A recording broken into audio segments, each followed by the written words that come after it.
I picked was something after you've done colonialism and colonization, way back in the 1500s, 16th century to the 18th century, and you talked about that.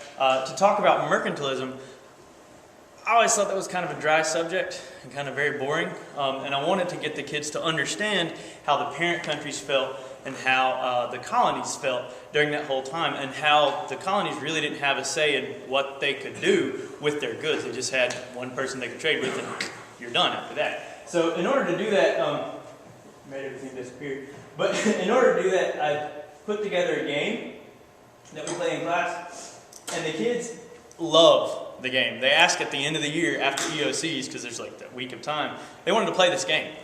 And I'm like, you want to play a game that we played where you learned about stuff? Yeah, we want to play the game. So we put together a game, and the best way to show it to you would be to play it, but all my cards, Brad Hamby is doing world history that I used to do, and he has all the cards, and the building was closed, so I don't have those with me. But these are what the cards look like, and they're just on index cards. And I tried to find the flags of the countries for the time period. And before the kids are given it, they're divided up into 12 groups. There's 12 countries. And then they're handed one of these countries. And then they want to find out a little bit more. Who was your leader at the time in that country? What does your flag look like? Just real quick in 10 minutes, grab a book and find this information out really fast. So you can kind of take ownership of that. But each card tells the kids how the game is supposed to work for them, because each country has different scoring rules. Each country has different rules of who they can trade with. For example, England, they had colonized by this point the 13 colonies, India, Australia, and South Africa. And yeah, it's kind of skipping ahead in history, but it's mercantilism in general. Canada and Haiti can only trade with France. Mexico, Peru, and Cuba can only trade with Spain. But France, England, and Spain, since they're the parent countries, can trade with each other. And so they have to figure out, okay, if I'm America and I can only trade with England, how can I get the most bang for my buck? How can I succeed as a country? And the things they're trading, it shows you what they all start with. The things that they're trading are just these. That happened to Jess too. Did it open still? Well, mine's not going to open.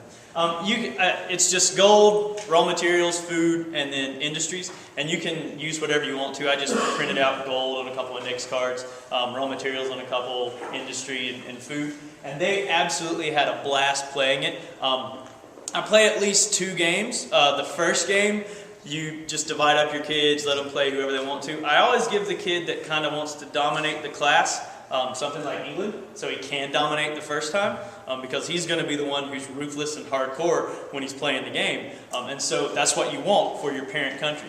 And so they'll be ruthless at first and take everything. You play about 5 to 7 rounds, and that you kind of see a pattern emerging at that point.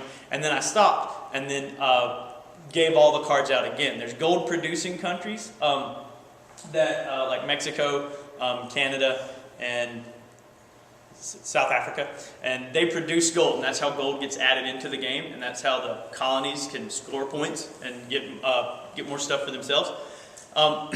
So when we play the game a second time, I switch it, and the people who had the really crappy colonies, they become the parent countries, and vice versa. And it's kind of interesting because you'd think they'd be lenient to their colonies, but no, the former oppressed sometimes become the massive oppressors second time. But it's really interesting, and after you've done the whole game, it'd be pointless if you didn't actually take a look at it. So, and nothing's going to pull up for me.